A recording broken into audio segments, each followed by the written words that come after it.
Lajɛlenmaw mana kɛ yɔrɔ yɔrɔ ka jirala k'a fɔ kulo bɛ radio Sahara FM la 91.7 an bɛ laseli kɛ ka bɔ Kabala zone universitaire la ne dimanche don sera k'a fɔ nɛgɛ kanɲɛ 14 dana gosi la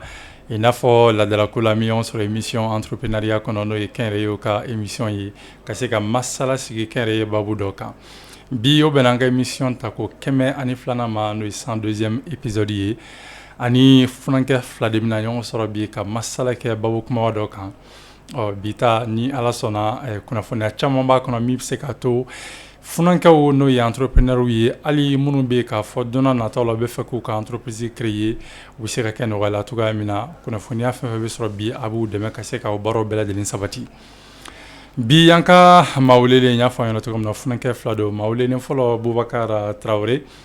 jamu kɔni ne ayiwa an tilara émission na an bɛ fɛ ka jamu yɛlɛma ka se Mohamed Ould Amar ma u fila bɛɛ lajɛlen ye entrepreneur ye ni ala sɔnna a tɛna mɛn sɔn n'a na kuma d'u yɛrɛ ma folikan b'u bolo k'a di filɛbɔ ni lamɛnbaaw bɛɛ lajɛlen ma u ka se ka u tɔnku bɛɛ lajɛlen na cogoya min na maa min tɛgɛ bɛ ne o kɛrɛfɛla bi o ye Masa Sulemana Kulubali ka an jaw enregistré k'a bila bɔlɔlɔsiraw kan o ye Merlin ye n'ala sɔnna sa Masa Sule bɛ fɛrɛ kɛ ka tɛmɛ n'a ye sanga dama sɔnni an bɛ sigi ka na pour les entreprises en 2023 sankura kɔni donna an bɛ a kalo filanan na wa sɔnni o fana na fori fɛɛrɛ kɛrɛnkɛrɛnnen jumɛn de bɛ yen ni entreprise bɛ se ka yiriwa sɔrɔ o fɛɛrɛw sababuya la bi masala bɛna sigi o kan an t'i y'a bila dagirinda la an bɛ kumakan fɔlɔ tɛgɛ an ka maa welenw la ka fɔlɔ Bubakari Tarawele la folikan b'a bolo ka ɲɛsin filɛbɔ ni lamɛnbaaw bɛɛ lajɛlen ma Bubakari i ni ce. Abubakar basi t'i la kɔni ça va alhamdoulilahi i yɛrɛ don basi t'i la an bɛ tanu ok donc ne tɔgɔ Tarawele Bubakar je suis entrepreneur donc n bɛ lamɛnbaga bɛɛ fo jaati mun ɲɛ b'an na ainsi de suite ka n barokɛɲɔgɔn fana fo jaati inchallah n'ala sɔnna foli diyara n ye an bɛ fɛnɛ fɔ kosɛbɛ an ka wele jaabili la an ka maa welelen filanan Mohamed Ould Amar Mohamed i ni ce. Bonjour. Comment ça va? Ça va. Voilà. Tes premiers mots envers les auditeurs et les auditrices. Bon, vraiment je vous remercie pour l'invitation. Malheureusement que je ne comprends pas bien Bamana parce que je suis un arabe, j'ai grandi au nord. Donc moi je suis Mohamed Ould Amar, entrepreneur, étudiant et écrivain. D'accord, ok. Merci beaucoup d'avoir accepté notre invitation. Alors, Bikoni, Ani, Mafla, Masala, qui est un cas Bibabouka, Metouga Mina, un cas Maoulé, Bela de l'entrepreneuriat, ou Gafé Sebena, Fenaboula, ou Gafé Seben, Goni Amano, ou Kosebe, Fonanga Mounbe Kafobe, Gafé Seba, Kaka, Ankula, encourager, Kaseka, ou motiver, même Sekato, Fonanga Waro Biseka, Sebeno Katoga Mina, parce que Jamano Jamana Kafo, Boranola, faut donner à Mounbe Hadamadou, Mouloula, à donner à Kado Gafé. Même se ka to maa minnu bɛna na donna nata la olu bɛ se ka dɔnniya ninnu bénéficier togoya min na Bubakari Tarawele n y'a dɔn i fana i bɛ entrepreneur kɔnɔ nin y'a san caman ye jeune caman fana bɛ dɔn barisa i ka activité organisation i bɛ activité caman organiser yala i bɛ se k'a fɔ an ɲɛna Bubakari Tarawele yɛrɛ ye jɔn ye. Bon ɲininkali diyara n ye ne kɔni je suis entrepreneur n bɛ n yɛrɛ ka cakɛda la. n bɛ fɛn in na a ka ca dɔɔni a daminɛra depuis denmisɛnnama donc an bɛ fɛn fitininw dilan ka feere mɔgɔw ma donc o y'a sɔrɔ o kɛra depuis an san 13 san 14 mais kɔfɛ kalan fanga nana bonya an y'a jɔ dɔɔni ka universitéw kɛ voilà n ye science économique kalan fɛn min ye sɔrɔ bɛ yiriwa cogo min na. Donc o kɔfɛ n seginna ka na tuguni donc n ye fɛn caman kɛ mais bi bi na an da bɛna se minnu ma o ye an ka salon de ye bon salon fila don a fila bɛɛ bɛ kɛ bibliothèque nationale la sibiri nata an kɔrɔ marisi kalo san kalo sabanan tile 4 donc a bɛ daminɛ ɲɛgɛ kaɲa 8 ka taa bila 18 na. Fɔlɔ o ye salon pour l'investissement, la bourse et l'épargne. Donc o sigira mun kama sigira walasa sifinnakaw hali minnu tɛ sifinnakaw ye n'u bɛ yɛrɛ baara kɔnɔna la de cakɛ kɔnɔna la u bɛ se ka baro kɛ ni mɔgɔw ye cogo min na u bɛ se ka u ka sɔrɔ da la yiriwa cogo min na voilà o de kama ɲinan bɛna kɛ a tako sabanan ye 3e édition donc an ye fɔlɔ kɛ o kɛra virtuel o y'a sɔrɔ covid bɛ yen filanan kɛra salon bon sabanan kɛra ɲinan o bɛna kɛ ɲinan voilà ɲinan ta thème ye min ye o ye comment trouver des solutions de financement dans le domaine agro-sylvo-pastoral à travers l'intelligence économique donc ni y'an ka jamana ta k'a lajɛ hali an kɛrɛfɛ jamana caman bɛ yen baara fɛn saba de bɛ yen nɔ olu de baarakɛla ka ca kosɛbɛ a fɔlɔ-fɔlɔ o ye sɛnɛ bɛɛ b'a dɔn Mali kɔnɔ sɛnɛkɛla ka ca ka tɛmɛ baarakɛla bɛɛ kan o filanan o ye bagan mara ye bagan marala ka ca an fɛ yen kosɛbɛ a sabanan o ye mɔnikɛla ye donc ni baara saba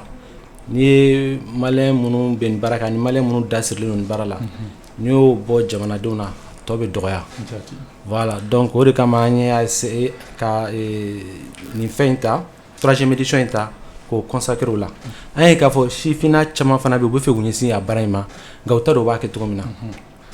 donc an y'a essayé ka mɔgɔ wele mɔgɔ minnu b'a baara la mɔgɔ minnu bɛ k'a kɛ a ka ca ni san caman ye donc bamananw b'a fɔ ko mɛn tigilan o ye mɛn dan ye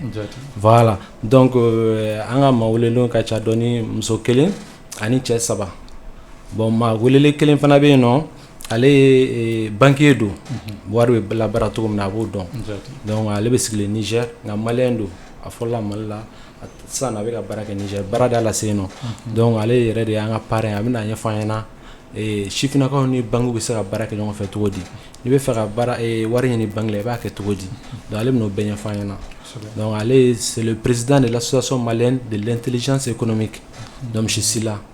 voilà donc il va nous parler de cela l'année passée il était avec nous san tɛmɛnen na n'an kun bɛ ɲɔgɔn fɛ ɲinan fana n'an bɛ ɲɔgɔn fɛ ale bɔlen nɔ an balimamuso dɔ bɛ yen nɔ an ba don ale ye ingénieur agronome ye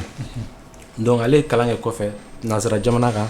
nka o k'a bɛna sigi a fa jamana kan ka baara ɲɛfɔ mɔgɔw ɲɛna sɛnɛ ɲɛfɔ mɔgɔw ɲɛna dugukolo n'a y'i ka dugukolo lajɛ i ka dugukolo bɛ se ka feerefɛn bɛ se ka yiriwa i ka dugukolo la ani i kan ka feerefɛn tɔbɔtɔ cogo di walasa a bɛ se ka kɔrɔbaya walasa tiɲɛni kana k'i kun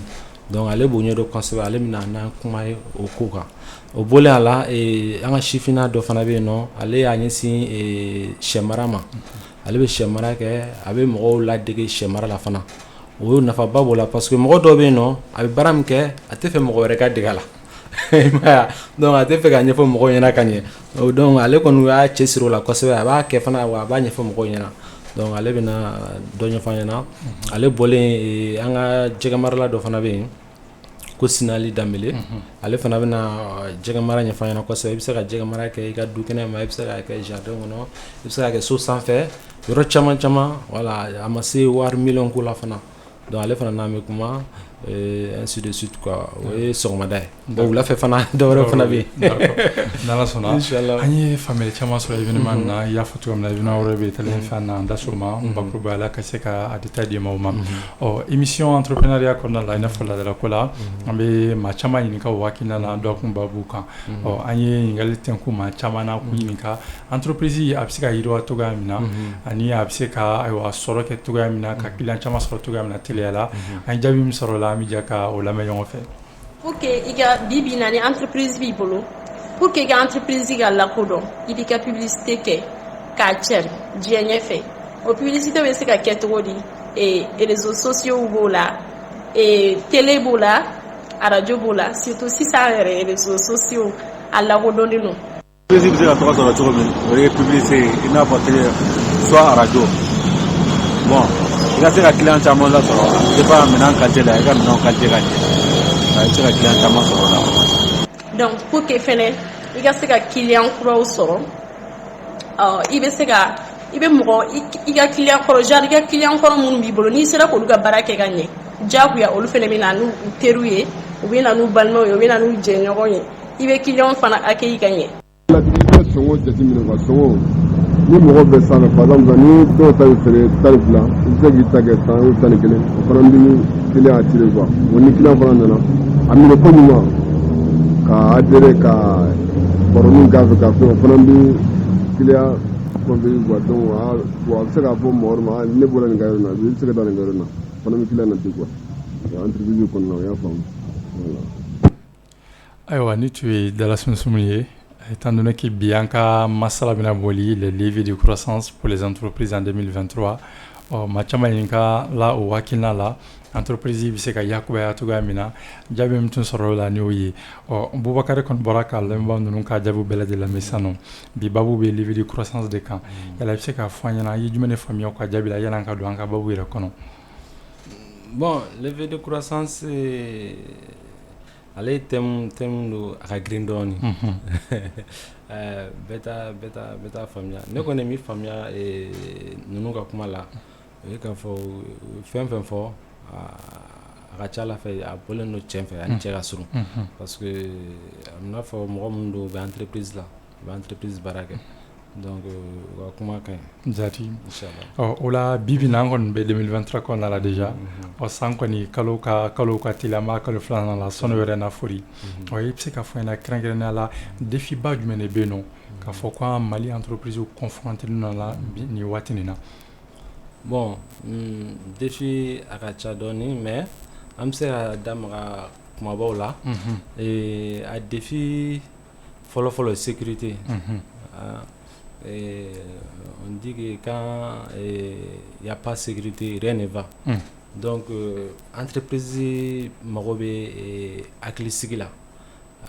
pour que a ka se ka yiriwa. Donc, sécurité ye défi fɔlɔfɔlɔ ye. Défi filanan o ye an bɛ se ka min fɔ o ye logistique.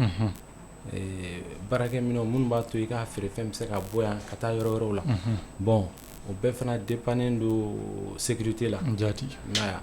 Donc a sabanan bɛ se ka kɛ économique ye parce que nous sommes dans une période où l'argent se fait rare. Donc mɔgɔw bɛ nafolo min na k'a sɔrɔ u ka laɲini min ye nafoloko fan fɛ u tɛ k'a sɔrɔ. Donc il y a ce côté là qui fait que mɔgɔw sɛgɛnnen do dɔɔni. Bon a sabanan o fana ye sécurité. Donc fond sécurité santé. Pardon santé kɛnɛya. Donc jusqu'à présent Covid bɛ yen nɔ mais Covid a nɔgɔyara nka a kɔlɔlɔw bɛ yen conséquences bɛ yen nɔ. Donc jusqu'à présent on dit n'aw bɛ aw kana tɛgɛ di caya aw kana aw gɛrɛ ɲɔgɔn na kojugu aw ka to ka bavette don donc o bɛɛ b'a to an fɛngɛ yɛrɛ baarakɛlaw privé an bɛ fɛ ka ko minnu kɛ an tɛ se k'a kɛ. Donc ni défi bakurubaya la an bɛ se ka kuma ninnu de kan minnu kɛlen don ka entrepreneur sɛgɛn dɔɔni. Ayiwa an ye faamuyali sɔrɔ la kosɛbɛ taalen ɲɛfɛ fɛɛrɛ kɛrɛnkɛrɛnnen minnu bɛ yen ni entreprise bɛ se ka olu adopter min bɛ se ka to ka baara minɛ ta ɲɛ an bɛ don o kɔnɔna la o la Mohamed Ould on va revenir vers toi. Tu as eu à écrire un livre le parcours le quotidien de l'étudiant malien.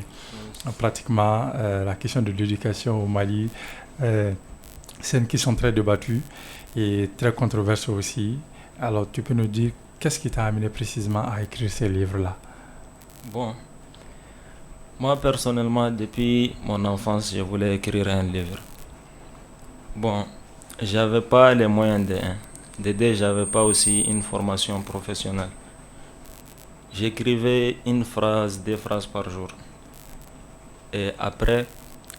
arrivé tout près ici en août 2022, que j'ai commencé à prendre des formations professionnelles sur comment écrire un livre. Et après, je me suis engagé pour écrire un livre sur mon parcours. C'est-à-dire, je suis un étudiant, j'ai passé par les études, je connais très bien ce que les étudiants maliens ont traversé, car j'ai vécu dans ça jusqu'à aujourd'hui. Donc, c'est ce qui m'a poussé de faire sortir quelque chose d'important pour les étudiants. C'est-à-dire, il y a des étudiants, il y a beaucoup de choses plutôt que les étudiants ne connaissent pas aujourd'hui. Ils étudient seulement, ils croient qu'après avoir terminé les études, tout va se régler, quoi. Alors que c'est le cas contraire. Donc, personnellement, j'écris ces livres pour aider les étudiants. Pour aider les étudiants à s'orienter et c'est-à-dire à apprendre avant apprendre le parcours de l'étude avant de terminer leurs études ou bien avant qu'ils soient, par exemple, avant d'arriver à l'université, de savoir ce qui est à l'université. Et pour ceux qui sont au fondamental plutôt, de savoir ce qui est au lycée et ce qui vient après le lycée. C'est-à-dire de savoir le chômage, ce qui vient après les études. C'est-à-dire de savoir les chemins qu'ils suivent. Parce que quand on prend un chemin, on ne sait pas ce qui est dedans. Ça risque de nous mettre en retard ou bien de nous empêcher de terminer notre chemin.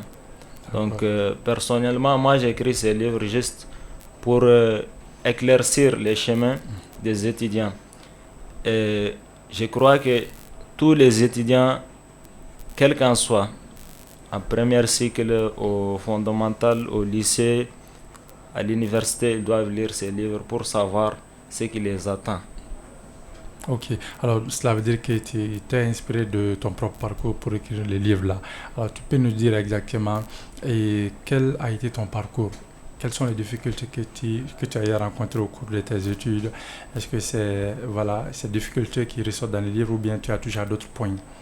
Bon, j'ai touché à d'autres points, mais la plupart, je parle de ce que moi-même j'ai traversé. Donc moi, j'ai commencé mes études au Mali ici, en 2008. Donc en 2011, j'étais en 3e année. Et il y avait eu la crise, on était parti au Burkina Faso. Bon, arrivé au Burkina, j'étais un enfant, j'avais pas l'âge. Et puis je savais même pas que les études sont très importantes. Donc après, j'ai fait 2 ans ou 3 ans dans la rue, seulement en train de jouer avec mes amis. Après, c'est un jour que mon père m'a appelé pour dire que Mohamed, viens, prends ton sac, je vais t'amener à l'école. Donc moi aussi, je suis parti, je me suis inscrit et j'ai eu mon CP en 2016 au Burkina. Donc après avoir obtenu mon CP, en 2017, on est retourné au Mali ici. Donc, c'est-à-dire j'ai fait la 7e au Burkina. CP c'est 6e c'est l'examen d'entrée en 7e. Oui. Donc j'ai fait ma 7e année au Burkina Faso et je suis venu au Mali ici pour faire la 9e année. Okay. Parce que j'étais un peu en retard, donc moi personnellement, je disais même si on pouvait sauter la 9e pour faire la 10e année, juste pour avoir un peu de temps, je le ferais, mais ce n'était pas possible. Car sans les DEF, diplôme d'études fondamentales, on ne peut pas entrer au lycée. Oui. Donc il y avait quelques amis qui me disaient, Mohamed, viens refaire la 7e encore pour bien apprendre. Je disais non. Moi personnellement, si je pouvais faire la 10e, j'allais faire la 10e. Parce que moi-même, je sais que je peux le faire. Tu as la capacité. J'ai la capacité. Donc je fais la 9e année, j'étais le 2e. Et imagine, physique-chimie. Physique-chimie, au Burkina Faso, en 7e, on ne fait pas la physique-chimie. Donc c'était ma première fois de voir le mot physique-chimie en 9e au Mali ici. Il y avait des formules comme H2O et autres. Moi, je ne savais même pas ce que ça veut dire. Oui. Les profs me frappaient à chaque fois, mais ils ne comprenaient pas ma situation. Donc moi aussi, je me suis mis un jour, j'ai recopié les leçons de la physique-chimie 7e et 8e au Mali avec mes camarades et j'ai appris dans quelques semaines seulement, tout a évolué. Et j'étais même le 2e de la classe. Imagine, j'avais conduite, le prof de physique-chimie m'a donné 0 en chimie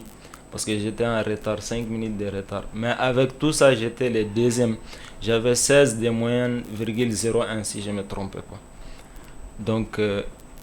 mon parcours a été très difficile. Et après ça, arrivé au lycée aussi, c'était difficile parce que je partais à pied, j'ai même pas l'argent pour payer à manger, tu vois. D'accord. Donc avec le temps, ça a un peu évolué jusqu'à la 11e année, à mon tonton qui m'a payé une moto et je partais à l'école un peu content. Après moi-même, j'ai essayé de créer quelque chose. J'avais eu un peu d'argent et j'ai commencé à travailler avec. j'avais ouvert une boutique des habits que j'ai nommé FM Collection. Donc avec ça, j'arrivais à satisfaire mes besoins journaliers et j'ai gagné un peu.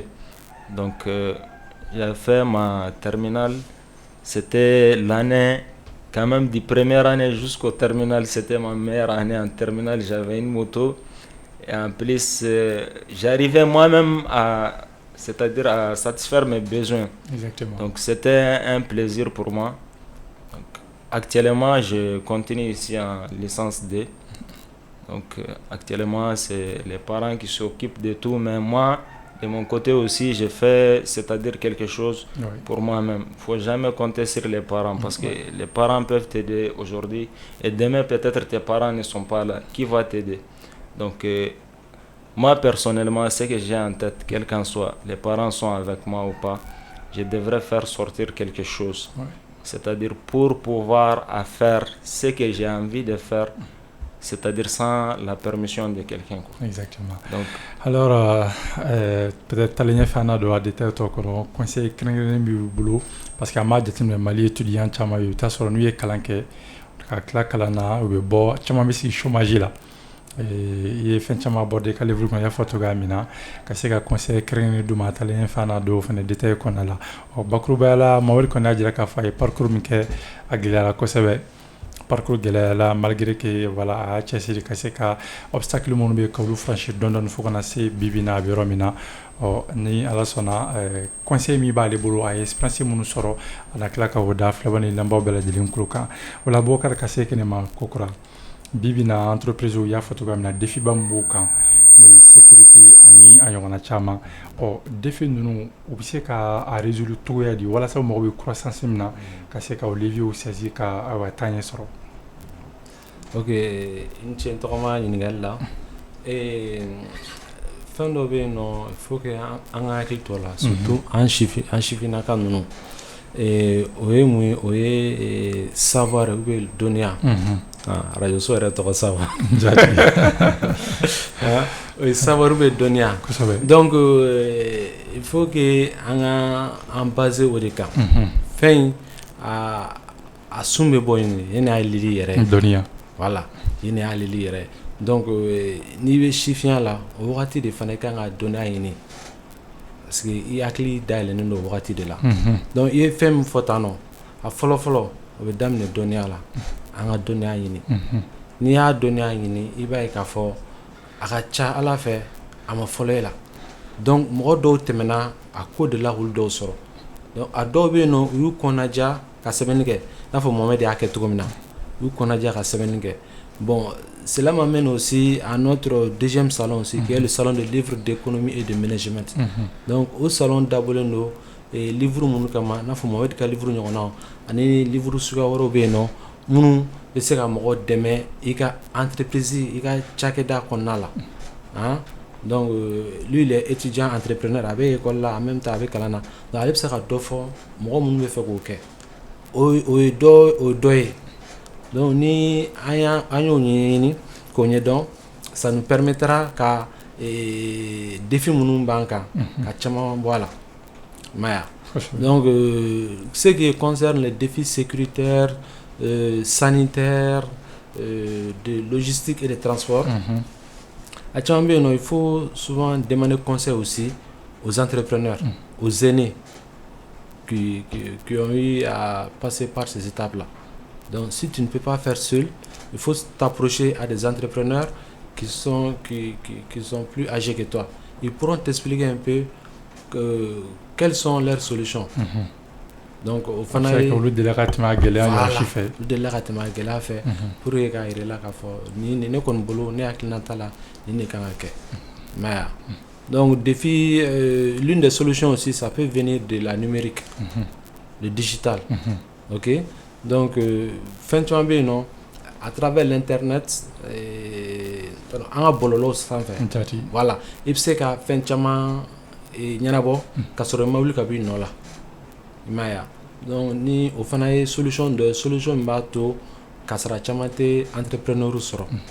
Mais yɛrɛ bolo est-ce que Mali yɛrɛ togoya parce que bibi na n'i y'a jateminɛ i bɛ taa sɔrɔ kuma dɔ la accès connexion na a ma nɔgɔ dɔɔni an bɛ se k'a fɔ gɛlɛya b'a la fan caman fɛ ani mɔgɔ dɔw kan est-ce que o côté la ni solution tɛna kɛ problème ye an ka entreprise kan dɔɔni ka se ka o yɛrɛ saisie numérique la min bɛ se ka to u bɛ se ka utiliser u ka entreprise kɔnɔna la n'u ka u ka entreprise développer n'a ye. O ye tiɲɛ ye nka yɔrɔ dɔw bɛ yen nɔ internet tɛ yen réseau tɛ yen nɔ. Donc yen kɔni fo mɔgɔ min bɛ ka baara kɛ a niveau la fo a tigi ka kɛ mɔgɔ ye mɔgɔ min hakili intelligence développée don dɔɔni pour trouver des solutions. I bɛ se ka kɛ i bɛ yɔrɔ dɔ la mɔgɔ si t'i kɛrɛfɛ e bɛ ka domaine min kɛ mɔgɔ min y'o exercer. Donc ça va être un peu difficile pour toi k'a ko dɔw bɛ yen nɔ ka solution sɔrɔ o la mais n'i sigi k'i miiri a ka ca Ala fɛ i bɛ se ka solution sɔrɔ la. Quand même ne kɔni bɛ min fɔ sifinnakaw ye u k'u jija ka dɔnniya ɲini ka dɔnniya ɲini à travers les livres à travers le savoir. Donc o de bɛ se k'a to ko caman bɛ yen an bɛ bɔ a dingɛ kɔnɔ. Entrepreneuriat ye fɛn dɔ ye fɛn nɔgɔma tɛ an bɛ se k'a fɔ a ka gɛlɛn kosɛbɛ kosɛbɛ nka n'i y'a ɲini n'a volonté b'i la a ŋaniya b'i la i bɛ se ka dɛmɛbaga sɔrɔ i yɛrɛ la. Ni sigi k'i tɛgɛ da i sen kan a ka gɛlɛn dɛ. Voilà, c'est ça un peu. Donc c'est ce que j'avais à dire aux gens u ka ɲɛɲini ka kow ɲɛɲini ka kow ɲɛdɔn. N'i ye kow ɲɛɲini ka kow ɲɛdɔn a tagalen ɲɛfɛ tu vas voir tu auras des bonnes personnes qui pourront t'épauler sur le chemin qui vont t'aider. Mais n'i sigi a ka gɛlɛn. Donc f'i ka wuli ka ɲɛɲini kɛ u ka dɔnniya ɲini fana mais u ka livre kalan u ka u gɛrɛ mɔgɔ la mɔgɔ minnu delila ka tɛmɛ a sira fɛ ou bien mɔgɔ minnu bɛ se k'u conseiller. Ayiwa dɔnniya ɲini na i da sera bawoba fila ma soit ka gɛrɛ dɔ la min delila ka tɛmɛ a sira fɛ u bɛ se ka conseil kɛrɛnkɛrɛnnenw d'i ma wali i yɛrɛ ka taa livre ɲini ka livre kalan. N'an nana dɔn ni livre côté la ici o accessibilité fɛnɛ parce que i bɛ taa sɔrɔ bibliothèque ba kelen de bɛ Mali kɔnɔ yan a bɛ se ka bibliothèque wɛrɛw bɛ yen nɔ ka fɔlɔ fɛnɛ ka mɔgɔw kariya mali bibi na dɔɔni ka wari b'u yɛrɛ k'a fɔ k'u bɛ livre san est-ce que dɔnniya fɛnɛ sɔrɔli tɛ gɛlɛya yɔrɔ la dɔɔni. N tɔgɔma i ka ɲininkali diyara n ye bon min don fɛn bɛɛ laɲiniko de ye n'i ye fɛn min k'i ka priorité ye a ka ca Ala fɛ i bɛ se k'o lasɔrɔ quoi mais livre filɛ nin ye bi bi in na livre da ka nɔgɔn mais fɔlɔ an ka mɔgɔkɔrɔbaw olu tun bɛ livre san da min na san livre tɛ ten nɔ mais Mohamed filɛ k'an to kuma la a y'a fɔ k'a ka livre ye 6000 ye 1200 1200 kɔni n'i b'o ɲini san kɔnɔ a ka ca Ala fɛ i bɛ se k'a sɔrɔ mais donc bibliothèque bɛ i y'a fɔ cogo min na nka an sisan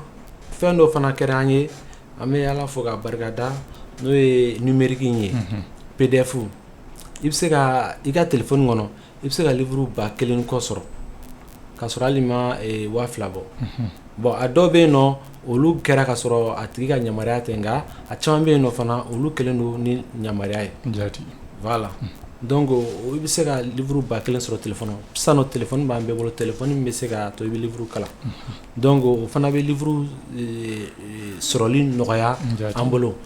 bon fɛn min kɛra filanan min y'an ka chance o ye k'a fɔ salon bɛ ka caya sisan salon de livre bɛ ka caya an yɛrɛ y'an sigi k'a miiri an ka salon filɛ salon international de livre d'économie et de management an y'an filɛ k'a fɔ Mali kɔnɔ école bahirikaw de bɛ yen nɔ u bɛ sɔrɔ kalan fɛn économie banque finance u b'olu fɛn ninnu kalan nka gafe bɛrɛ to yen u t'a dɔn u bɛ gafew sɔrɔ yɔrɔ min na gafe minnu b'u tɛgɛ kɔrɔ i b'a sɔrɔ a kɔrɔlen don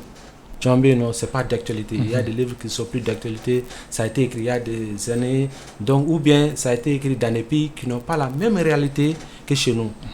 donc an bɛ an ka fɛn min an ka force min an bɛ k'a ɲini an yɛrɛ ka ɲɛmɔgɔw an yɛrɛ ka gafe sɛbɛnnaw an b'u le wele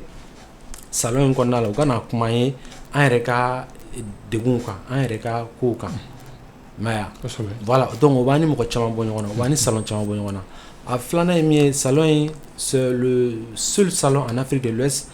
qui est dédié aux livres d'économie et de management i bɛ Afrique de l'Ouest ye an kɛrɛfɛ jamana 18 bɛ UEMOA kɔnɔ i tɛ salon sɔrɔ yen nɔ salon min dabɔlen don sɔrɔ ni yiriwa dɔrɔn kosɔn mais bon ni y'a siɲɛ fɔlɔ ye a ka kɛ Mali kɔnɔ donc an ye garisɛgɛ donna la k'a kɛ bon an bɛna sabanan kɛ donc tɛmɛnen in na mɔgɔ min ye prix sɔrɔ parce que a salon fana kɔnɔ an b'a essayer ka mɔgɔw la encourager bon tiɲɛ don wariba t'an bolo parce que an yɛrɛ de b'a a fɛnw ta a dépenses ta en charge c'est l'autofinancement donc bɛɛ b'a dɔn Mali kɔnɔ l'éducation c'est un peu le parent pauvre de l'État donc an yɛrɛ de wulila ka cɛsiri kɛ ka an ka dɔgɔdɔgɔninw fara ɲɔgɔn kan ka se ka salon sigi sen kan donc salon ni livre in o de prix sɔrɔ donc il s'appelle Mamadou Lamine Silla vision prospective du financement des économies de la zone UEMOA à travers l'intelligence économique donc ale de jɔnjɔn fɔlɔ sɔrɔ salon an y'ale ka trophée d'a ma donc ɲinan fana an bɛ fɛ ka trophée kɛ mais a bɛ kɛ 2 ye donc meilleur livre d'économie ani meilleur livre success story donc filanan in success story o bɛna ɲinan bɛna ko siɲɛ fɔlɔ ye o a ka sigi sen kan pour que an y'a jateminɛ k'a fɔ sɛbɛnni man ca an fɛ yen gafe sɛbɛn man ca mɔgɔ tɛ sɛbɛnni kɛ ka caya i m'a ye a surtout que minnu min ka dɔgɔ kosɛbɛ fana o ye minnu bɛ sɛbɛnni kɛ u ka parcours kan u tɛmɛna sira minnu fɛ o fana ka dɔgɔ kosɛbɛ mɔgɔw tɛ fɛ k'a fɔ n ye nin kɛ n ye nin gɛlɛya sɔrɔ n ye nin gɛlɛya sɔrɔ bon o bolo o ye maloya de ye o dun i bɛ mɔgɔw de dɛmɛ i dɔgɔninw bɛ yen nɔ i denw bɛ yen nɔ n'i y'a fɔ o b'a to olu tɛ bin o gɛlɛya kɔnɔ voilà donc an y'a essayé le livre success story o bɛna kɛ livre minnu bɛ mɔgɔw tɛmɛna sira minnu fɛ k'a ɲɛfɔ o ye gɛlɛya minnu sɔrɔ donc an ye mɔgɔ dɔ invité n'o ye Amadou Moustapha Diop o ye DEFA comme tar ni b'o dɔn minnu bɛ Orange mɔgɔw ka publicité kɛ tan nɔ voilà c'est l'agence publicitaire de l'Orange voilà Orange ka campagne ninnu n'u ka fɛn ninnu de b'o bɛɛ kɛ donc ale cofondateur parce que u fila de y'a entreprise créé donc ale cofondateur ale nana a ye san 30 de kɛ communication domaine na donc Mali kɔnɔ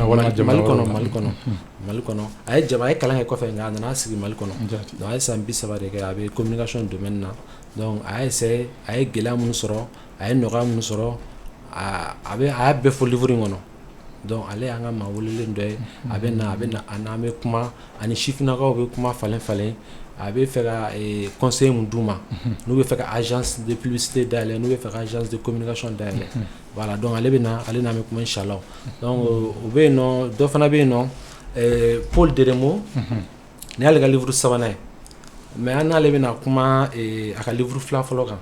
Paul Deremo mɔgɔ bon minnu bɛ finance ni économie ni banque domaine na olu b'a dɔn ale de c'est l'un des cofondateurs de la Bank of Africa Bank of Africa min n'a bɛ jamana caman na ale de kɛra mɔgɔ 3 fɔlɔ ye mɔgɔ minnu nana sigi Mali la c'est le président d'honneur de la Bank of Africa donc ale fana bɛna kuma a ka baara kɔnɔna la banque kɔnɔna la a ye gɛlɛya minnu sɔrɔ depuis 1983 jusqu'à aujourd'hui donc ale fana bɛ kuma muso dɔ fana bɛ yen ale bɛ Canada ale club de sigi club min b'a to mɔgɔw bɛ se ka kuma sɔrɔ ni yiriwa livre kan donc club de lecture de livres d'affaires donc ale fana bɛna kuma à travers une vidéoconférence a bɛna ɲɛfɔ an ɲɛna mun de la Canada yen nɔ ale ye club de livre sigi parce que ne yɛrɛ ye club dɔ président ye je suis le président du club de livres d'économie et de management donc n'o président ye Mali kɔnɔ donc an fila bɛɛ ka laɲiniw ye kelen donc o senfɛ an ye ɲɔgɔn dɔn an kumara k'a fɔ fɛn min don il faut que dɔnniya ka bila bɛɛ ka bolo kan faut que an ka dɔnniya ɲini ka dɔnniya dɔn bɛɛ bɛ se k'a sɔrɔ cogo min na donc ale bɛ yen nɔ n'olu bɔra olu mɔgɔ 3 bɔra yen mɔgɔ 3 laban o ye a fɔlɔfɔlɔ o ye Mohamed Yorote c'est un juriste d'affaires an b'a fɔ minnu ma u ye sariya kalan nka u ye mɔgɔw dɛmɛ olu ka baara ɲɛsinnen don caman ɲɛsinnen don mɔgɔ minnu bɛ u ka entreprise créer u ka cakɛda créer u yɛrɛ donc u bɛ mɔgɔw dɛmɛ o la kosɛbɛ papier ko fan fɛ fɛn caman fan fɛ donc ale fana livre sɛbɛn ale ye gafe sɛbɛn gafe min n'a bɛ fɔ a ma ko l'art de la réussite donc ale fana bɛ ɲɛfɔli kɛ sifinnakaw ye dingɛ minnu bɛ yen n'u bɛ se ka a pan ka sɔrɔ ma bin a kɔnɔ ko minnu bɛ yen problème minnu bɛ yen nɔ n'u bɛ se ka a kisi a ma donc ale fana bɛna kuma n'a ye o kan o mana bɔ yen mɔgɔ dɔ wɛrɛ bɛ yen nɔ Male ale tɛ gafe sɛbɛn ale bɛ gafe dilan de éditeur a bɛ fɔ ma éditeur Jati. donc ale bɛ gafew dilan ni a bɛ sifina caman dɛmɛ hali salon a ye sifina mɔgɔ 10 ɲɔgɔnna ta k'u ka gafe dilan fu bɛɛ b'a dɔn Mali kɔnɔ gafe dilan ka gɛlɛn ko k'i b'a dilan u b'a f'i ɲɛna a dɔgɔyalenba 500 miliyɔn 1 donc ale y'u ta fu a b'i ka gafe dilan n'a ye wari a b'a feere n'a ye wari min sɔrɔ voilà donc ale fana bɛ k'o baara kɛ an b'ale fana wele ale fana kana ɲɛfɔli k'an ye gafe dilan kan ale fana entrepreneur ye donc mɔgɔ laban o ye docteur en sciences économiques ale bɛ baara kɛ FSEC la Kulu sanfɛ an ka sanfɛ kalanso min bɛ yen n'a dabɔlen don sɔrɔ ni yiriwa kama voilà donc ale ye docteur en économie spécialiste santé donc kɛnɛya fan fɛ ale ye o kalan sɔrɔ ni yiriwa taabolo kɔnɔ donc ale ye docteur ye donc ni y'an ka mɔgɔ welelenw ye ani mɔgɔ minnu bɛna baara kɛ salon in na o bɛ kɛ wula fɛ sɔgɔma o ye salon pour l'investissement la bourse et l'épargne o bɛ daminɛ 8h nɛgɛ kanɲɛ 8 ka taa bila nɛgɛ kanɲɛ 13 la 13h donc o ye salon pour l'investissement la bourse et l'épargne donc o kɔnɔna la an bɛna trophée dɔw di o ye trophée jumɛn jumɛn o trophée min tɔgɔma trophée fila fɔlɔ a fɔlɔ o ye an bɛ fɛ ka minnu bɛ radio baara kɛ n'a fɔ aw ka radio ɲɔgɔnnaw n'u bɛ émission kɛ baroda sigi baroda min b'a to sɔrɔ bɛ se ka yiriwa cakɛdaw bɛ se ka yiriwa privé bɛ se ka yiriwa donc an bɛna trophée dɔ sigi trophée min b'o émission récompenser une émission un trophée pour les émissions radiophoniques dans le domaine de l'entrepreneuriat donc o bɛna kɛ trophée an b'o d'u ma filanan o bɛna kɛ téléso ye téléso émission min ni a bɛ téléso la téléso minnu ka émission min dabɔra ka toujours entrepreneuriat développer ka kow ɲɛfɔ mɔgɔw ɲɛna parce que dibi ma ɲi voilà donc l'objectif c'est vraiment éclaircir les gens réduire le taux de faillite des jeunes entrepreneurs parce que participation ye bon participation c'est gratuite donc wari tɛ sara fu don an b'a ɲini voilà bɛɛ bɛ se ka taa denmisɛnnin fana makɔrɔba kan cɛ fara muso kan bɛɛ bɛ se ka taa an ka laɲini an ka kuma an ka hakilinaw falen ni mɔgɔba ninnu u y'u ka wagati bila ka taa walasa an bɛ se ka kuma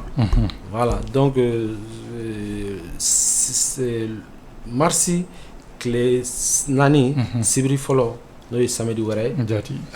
voilà 2023 an bɛ ɲɔgɔn sɔrɔ bibliothèque nationale la donc ka daminɛ sɔgɔma fo wula fɛ an bɛ ɲɔgɔn bolo inchallah ayiwa an ye faamuyali caman sɔrɔ la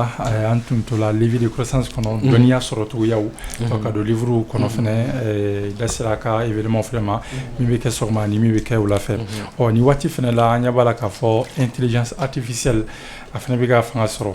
a bɛ ka fanga sɔrɔ maa caman fɛnɛ bɛ ka gafew sɛbɛn n'a ye yala a sera ka miiri o côté fɛnɛ la dɔnniyaw sɔrɔ sira kɛrɛnkɛrɛnnenya la intelligence artificielle côté la barisa mɔgɔ caman fɛnɛ bɛ ka gafe sɛbɛn grâce aux intelligences artificielles actuellement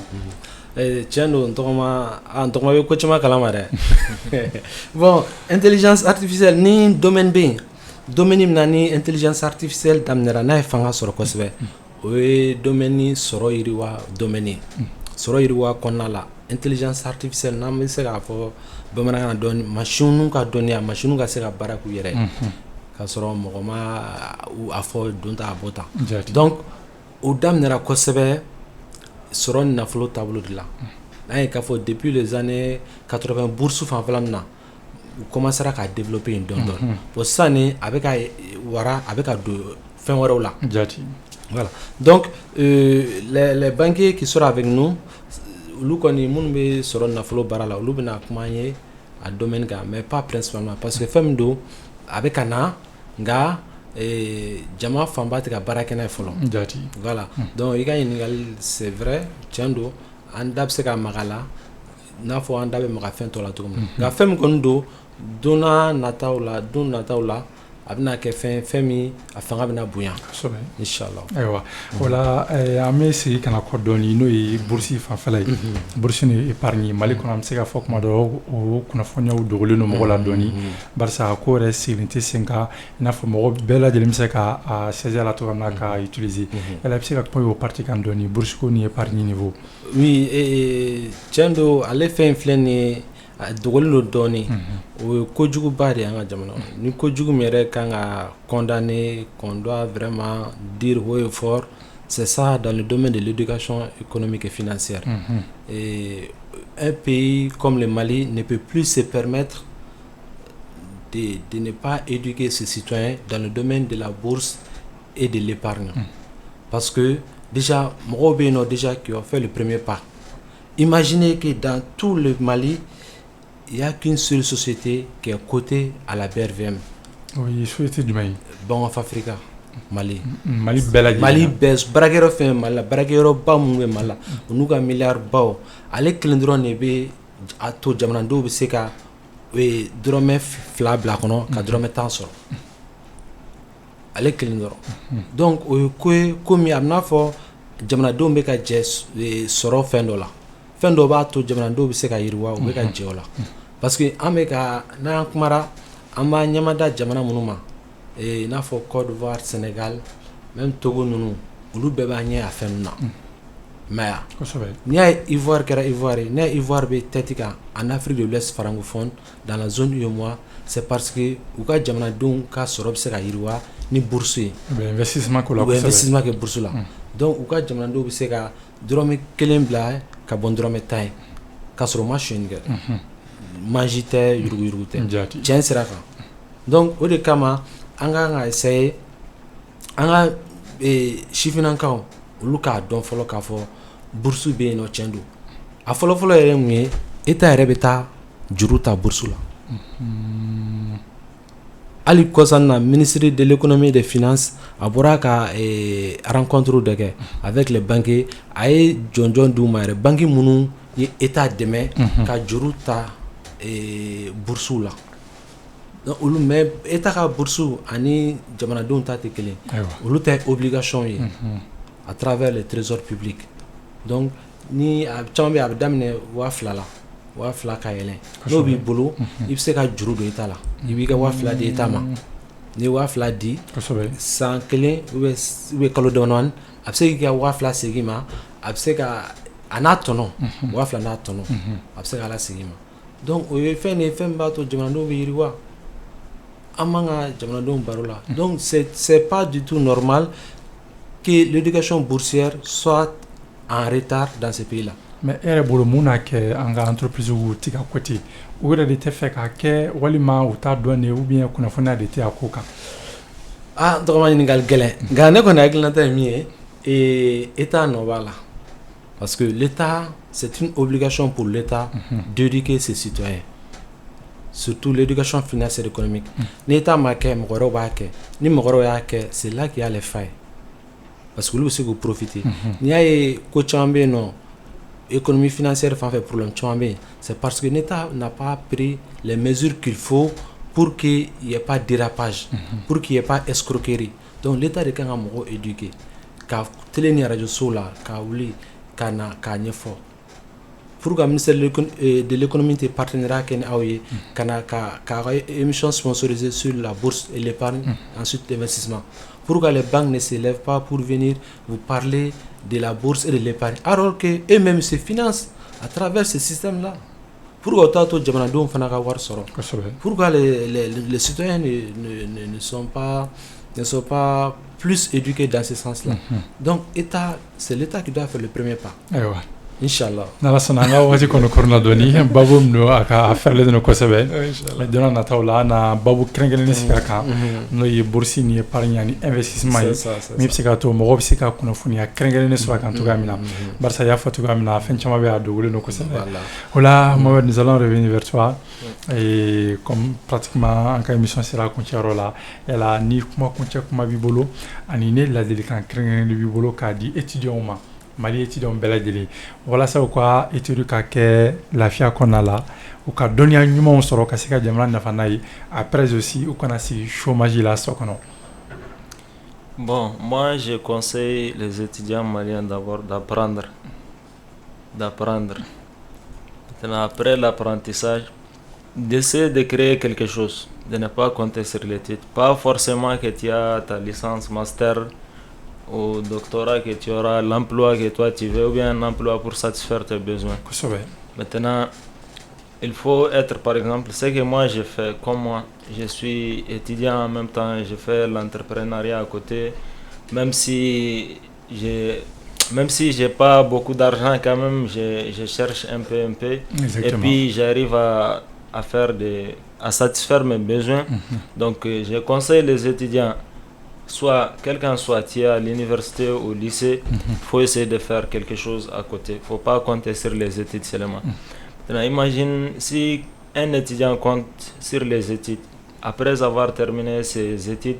on sait qu'au Mali il y a beaucoup de chômage. Très beaucoup même. On peut dire que 80% ou bien plus de 80% des ressortissants ne gagnent pas d'emploi au Mali. Donc imagine tu termines tes études et que tu n'as pas d'emploi. Bon, ça va faire mal à l'étudiant, mais il faut éviter cela avant que ça arrive, quoi. Exactement. Depuis les lycées ou bien les fondamentales même, tu peux commencer à faire quelque chose. Imagine tu crées une petite entreprise à côté, quel qu'en soit, même si c'est une très petite entreprise. Arrivé à l'université, si tu vois que ça va très bien, tu as déjà ta licence, même si tu ne gagnes pas d'emploi, tu peux continuer avec ta petite entreprise, va évoluer, puis peut-être tu n'auras même plus besoin d'un emploi. Donc moi, la chose que j'ai à dire pour les étudiants, il faut toujours se battre. Il faut toujours fournir d'efforts. Fournir beaucoup d'efforts même, car les études ne sont pas du tout faciles. Maintenant, ce qui fait plus mal, c'est de terminer ses études et puis ne pas avoir un emploi. Donc il faut essayer de créer quelque chose avant d'arriver à la fin de tes études. Exactement. Alors comment est-ce qu'on peut avoir ton livre, si c'est disponible dans les librairies ou bien sur le net? Bon, pour le moment, moi, mon livre, on fait la vente juste à travers ces numéros. Ok, d'accord. Donc le numéro est le suivant: plus 223 78 55 34 91. D'accord, ok. Donc c'est disponible pour les étudiants et pour tous ceux qui souhaitent acheter et voilà, avoir des connaissances à travers ces livres-là. Merci beaucoup Mohamed pour avoir accepté notre invitation. Et il y a donc université qui a fait Barça Ndjabala Yekabala zone universitaire. Étudiants be aname kosebe orato wati no wati ambe uka babudo anga temu kona mimsekato et uka kalankana ke fuyo bolo parce que kala kan ku ye kaseka donia soro len ko fe kaseka jamana na fanayi o ngani kalankela ka fo klalen ko fe kaseki barate no et ta so avec persiere de jamana ma parce que war chama donné kalana donc nécessairement ni klala et kan aseka na fala si jamana ma o nala sona Boubacar ka yele fani watina an wati kono korna ko sebe levier munun be de manama yi kuma lu kan ina fo numérique entreprise bu se ka mun utiliser ka se ka développer fo ka se donia nyinima yala o lu ko fe levier wore be no mi se ka an ka entreprise u deme basa na jetem na entreprise chama kon be se batu yi ta so chama be ka a débrouiller de fiti ni wuta musaka fiti ni soro yala bi se ka conseil krengene jumen duma mun fe ka entreprise u développer. D'accord. Nigal Djaranye. Fin entreprise qu'on a la femme qui a gagné follow. Oui, entrepreneur reka donné. Ni entreprise est-ce qu'il a donné à bila? Il vient à Baramke. Est-ce qu'il a donné à bila? Donc le premier levier pour qu'une entreprise puisse avoir de la croissance. Donc bamanan va fo kunte di kuntigi ko jati kamimba nyefe mo ko defle donc ni entrepreneur kra mo donné abala ko chambe no abato entreprise te au soro fli chambe no abato entreprise te bio kono jati. Donc ça c'est le premier levier de croissance d'une entreprise, l'entrepreneur même. a filanan o ye son entourage a kɛrɛfɛ mɔgɔw voilà donc n'a y'a daminɛ n'a ye entreprise daminɛ hali ni i kelen don i kelen tɛna se ka fɛn bɛɛ kɛ surtout sisan nɔ anw bɛ cogo min na donc i bɛ a ɲini i ni mɔgɔ minnu bɛ baara kɛ i n'u ka se ka a ka kɛ mɔgɔ ɲɛnamaw ye an ka kɛ sisan feerelikɛla dɔ bɛ yen nɔ yɔrɔ entreprise sifinnakaw caman bɛ yen u kelen de b'u ka entreprise la mais u bɛ n'i ye sanni k'u bolo pour que feerefɛn k'e sɔrɔ i bɛ se ka telimannitigi ta ka taa a d'i ma donc faut que telimannitigi o fana ye entrepreneur ka baarakɛla dɔ o y'a kɛrɛfɛmɔgɔ dɔ ye o donc n'o ma kɛ mɔgɔ ye qui est efficace a bɛna jouer entreprise kan donc entreprise ka croissance a bɛna jigin a tɛna yɛlɛ imagine i miiri k'a fɔ dɔ ko e ma ko i ka taa a ye téléphone san i bolo ou bien a ye fini san i bolo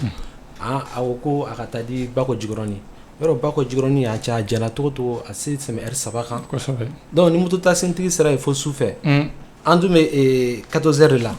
yɔrɔ kɔni o man ɲi client dusu bɛ kasi voilà client dusu bɛ kasi o client kelen na a ka gɛlɛ a k'a fɔ ko siɲɛ wɛrɛ a bɛ commande kɛ e fɛ a bɛ gɛlɛya donc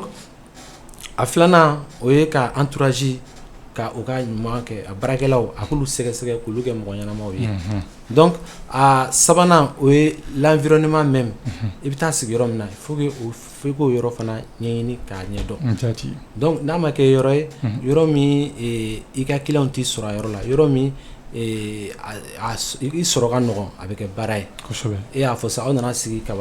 Kabala ekɔlidenw bɛ yan mɔgɔ caman bɛ yan aw ka yɔrɔ sɔrɔ ka di a ye ka di ne yɛrɛ n sera yan facilement donc o bɛɛ bɛ entreprise la mais a sabanan a naaninan o ye éducation financière et économique ye faut que entreprise k'a dɔn k'a fɔ a bɛ nafolo min sɔrɔ nafolo min b'a bolo a bɛ se ka bɔ donc a man ka se ka tiɲɛni kɛ nafolo in na n'a ye tiɲɛni kɛ nafolo la dɔrɔn a bɛ bin donc a kan ka nafolo minɛ ka l'éducation nafolo gérer cogoya la ka ɲɛ a ka se o gérer cogo la ka ɲɛ u bɛ mɔgɔ caman sɔrɔ u bɛ yiriwa n'u sera sanfɛ dɔrɔn u bɛ jigin parce que ni fɛn ninnu an ye fɛn minnu fɔ tan nɔ u b'olu minɛ ka ɲɛ donc an bɛ se ka kun cɛ ni min ye teliya la o ye développement durable ye développement durable ko la ale la an bɛ se ka min fɔ o ye par exemple n'i bɛ baara kɛ ni courant ye i ka essayer ka panneau solaire ɲini parce que an b'a dɔn an ka jamana kɔnɔ a courant tigɛ ka ca dɔɔni an balima tailleur b'o kalama kosɛbɛ seli la olu bɛ sɛgɛn kosɛbɛ courant tigɛ fan fɛ donc min kɛ o domaine na voilà donc an bɛ se ka bila bi ta bila o yɔrɔ nin na ala sɔnna o la ka kuma kuncɛ kuma ani foli ka laban an ka bi baro datugu d'accord n bɛ aw fo n bɛ savoir média mɔgɔ bɛɛ fo a n'a baarakɛla minnu bɛ k'an lamɛn Inch'Allah an kɔni salon fila de b'an bolo le 4 mars 2023 samedi nata an kɔrɔ sibiri nata an kɔrɔ marsi kalo tile 4 bibliothèque nationale la an b'a daminɛ depuis sɔgɔma fo wula fɛ donc sɔgɔmada ka taa sɔgɔma ka bila 13h la o ye salon pour l'investissement la bourse et l'épargne donc o ye entrepreneur ka ko ye donc an n'u bɛna sigi ka kuma bagan mara sɛnɛ ani mɔni wula fɛ o ye livre ye gafew Inch'Allah donc an bɛ bɛɛ fo an bɛ hakɛto ɲini kɛ mɔgɔ fɛ n'an donna minnu gasi la Inch'Allah an bɛ aw bɛɛ lajɛlen fo ka waleɲuman dɔn Mohamed Ould Amar merci bien pour avoir accepté notre invitation Boubacar Traoré k'i fana fo dan tɛ foli min na ni Ala ma basi kɛ don dɔ nataw la an na ɲɔgɔn sɔrɔ ko kura ka masala kɛ babu wɛrɛw kan ko kura filɛbaw ni lamɛnbaaw an b'a bɛɛ lajɛlen fo dan tɛ foli minnu na émission na a b'a sɔrɔ page caman sanfɛ après n'a fɔ entrepreneuriat par excellence studio de Mali ani savoir media page Facebook fo ka taa se an ka chaîne YouTube kan minnu tun bɛ ka lamɛn an ka fiɲɛ sɔrɔ fɛ 91.7 Bamako ani kati kɔnɔ fo ka taa se Zeno FM ma lien direct ye www.zeno.fm/savoir FM Bamako an bɛ foli di aw bɛɛ lajɛlen ni Ala ma basi kɛ dimanche wɛrɛ an na ɲɔgɔn sɔrɔ ka masala kɛ baw wɛrɛ kan merci bien Massa Selo